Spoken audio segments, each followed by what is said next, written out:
Selamat pagi, siang, sore, atau malam kepada Bapak Anwar. Kami dari kelompok 1 ingin mempresentasikan mengenai PSAK 110 yang membahas tentang laporan keuangan konsolidasi. Kelompok kami terdiri dari saya sendiri, Sania Maharani, ada Yovita Miguel, ada Jericho, Sufi Ratnasari, dan juga Muhammad Diki Cahyana. Nah, untuk slide pertama, kita akan membahas mengenai definisi dari laporan keuangan konsolidasi.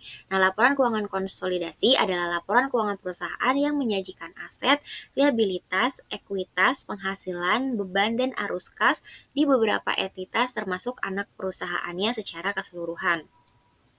Di dalam laporan keuangan konsolidasi atau PSAK 110 terdapat definisi istilah.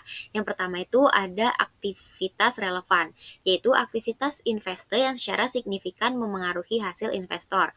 Yang kedua, entitas anak subsidiary adalah entitas yang dikendalikan oleh entitas lain. Yang ketiga, entitas induk atau parent adalah entitas yang mengendalikan satu atau lebih entitas. Yang keempat, entitas investasi adalah entitas yang memperoleh dana dari satu atau lebih investor dengan tujuan memberikan investor tersebut jasa manajemen investasi.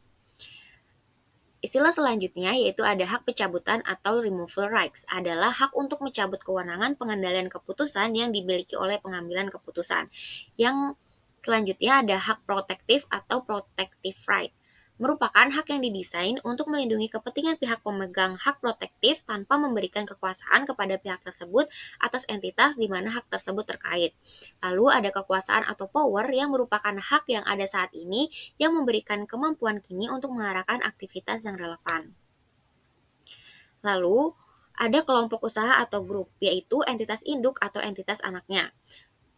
Selanjutnya ada kepentingan non-pengendalian atau non-controlling interest, adalah ekuitas entitas anak yang tidak dapat didistribusikan secara langsung atau tidak langsung kepada entitas induk.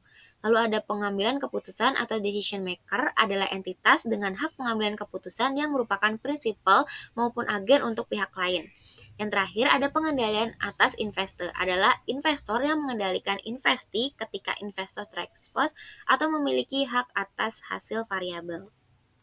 Nah, tujuan dari dibentuknya PSAK 110 atau laporan keuangan konsolidasi yang pertama, pernyataan ini itu bertujuan untuk menetapkan prinsip penyusunan dan penyajian laporan keuangan konsolidasian ketika entitas mengendalikan satu atau lebih entitas lain.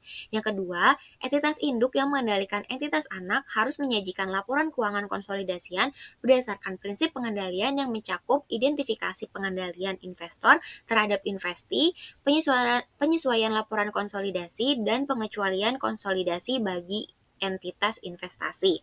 Yang ketiga, pernyataan ini tidak berhubungan dengan persyaratan akuntansi untuk kombinasi bisnis dan dampaknya dalam kombinasi tersebut dampaknya dalam kombinasi termasuk goodwill yang timbul dalam kombinasi bisnis. Untuk slide selanjutnya akan dijelaskan oleh teman saya. Terima kasih. Ruang lingkup. Entitas yang merupakan entitas induk menyajikan laporan keuangan konsolidasian. Pernyataan ini berlaku untuk seluruh entitas, kecuali yang pertama, program imbalan pasca kerja atau program imbalan kerja jangka panjang lain yang diatur di dalam PSAK 219 mengenai imbalan kerja. Yang kedua, entitas investasi tidak perlu menyajikan laporan keuangan konsolidasian jika entitas investasi disyaratkan untuk mengukur seluruh entitas anaknya pada nilai wajar melalui laba rugi sesuai dengan paragraf 31, entitas investasi tidak mengonsolidasi entitas anaknya atau menerapkan PSAK 103 kombinasi bisnis ketika entitas tersebut memperoleh pengendalian atas entitas lain. Akan tetapi, entitas investasi mengukur investasi dalam entitas anaknya pada nilai wajar melalui laba rugi sesuai dengan PSAK 109 mengenai instrumen keuangan. Terdapat perbedaan dalam PSAK 4 dengan PSAK 110. Yang pertama, dalam PSAK 4, pengendalian dapat terjadi ketika seseorang memiliki kepemilikan di atas 50% dan kepemilikan di bawah 50% dengan beberapa syarat, yaitu yang pertama, kekuasaan melebihi hak suara lebih dari 50% sesuai perjanjian, kekuasaan untuk mengatur kebijakan keuangan dan operasional, kekuasaan menunjuk atau mengganti sebagian besar Dewan Direksi, kekuasaan untuk memberi suara mayoritas pada rapat Dewan Direksi.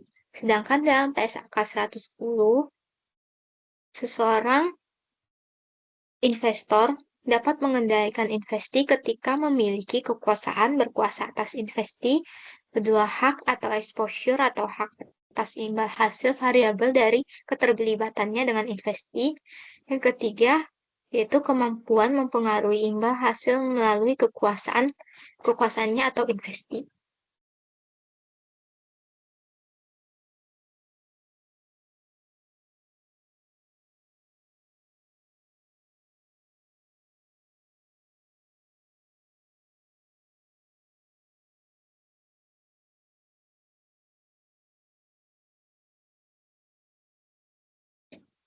Pengecualian terhadap konsolidasi, jika perusahaan anak berinvestasi dan mengendalikan suatu perusahaan lainnya, maka konsolidasi tetap dilakukan berdasarkan perusahaan induk, bukan berdasarkan perusahaan anak. Perusahaan induk tidak mengkonsolidasi perusahaan anaknya jika perusahaan tersebut memperoleh pengendalian atas perusahaan lainnya. Maka investasi dalam perusahaan anak diukur dengan nilai wajar melalui laba rugi sesuai dengan PSAK 109. Oke, yang selanjutnya persyaratan akuntansi. Poin yang pertama, entitas induk menyusun laporan keuangan konsolidasian dengan menggunakan kebijakan akuntansi yang sama untuk transaksi dan peristiwa lain dalam keadaan serupa. Nah, yang poin kedua, konsolidasi atas investi dimulai sejak tanggal investor memperoleh pengendalian atas investi dan berakhir ketika investor kehilangan pengendalian atas investi. Menetapkan pedoman penyusunan laporan keuangan konsolidasian. Poin ketiga, entitas induk menyajikan kepentingan non-pengendali di ekuitas dalam laporan posisi keuangan konsolidasian, terpisah dari ekuitas pemilik entitas induk.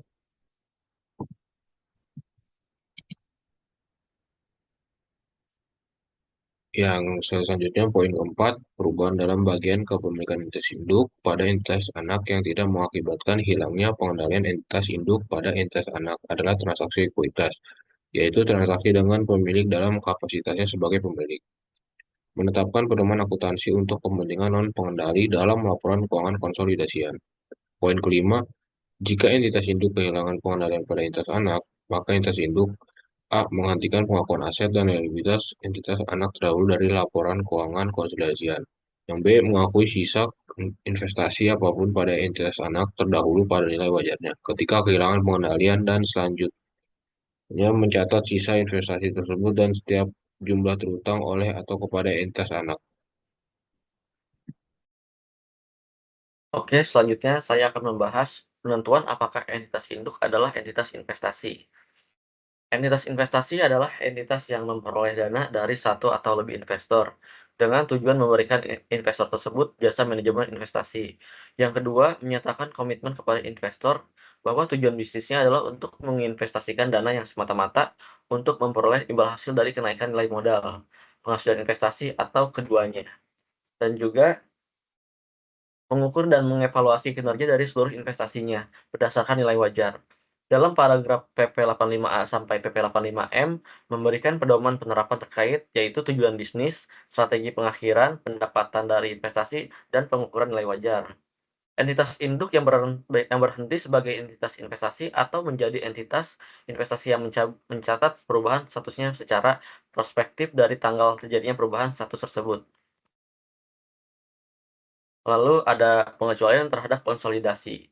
Kecuali sebagaimana dijelaskan dalam paragraf 32, entitas investasi tidak mengonsolidasi entitas anaknya atau menerapkan PSAK 22, yaitu kombinasi bisnis ketika entitas tersebut memperoleh pengendalian atas entitas lain. Akan tetapi, entitas investasi mengukur investasi dalam entitas anaknya pada nilai wajar melalui laba rugi sesuai dengan PSAK 71, yaitu instrumen keuangan. Pengecualian terhadap konsolidasi. Dalam PP 85L, dalam rangka memenuhi persyaratan dalam paragraf PP 85K ayat A, entitas entitas investasi akan pertama memilih untuk mencatat setiap properti investasi dengan menggunakan model nilai wajar dalam PSAK 13, yaitu properti investasi. Yang kedua, memilih pengecualian dari penerapan metode ekuitas dalam PSAK 15, yaitu investasi pada entitas asosiasi dan ventura bersama untuk investasinya pada entitas asosiasi dan ventura bersama.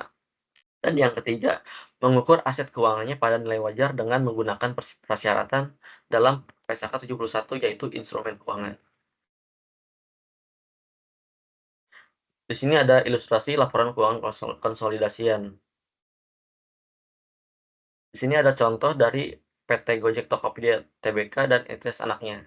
Sekian presentasi dari kelompok kami. Terima kasih.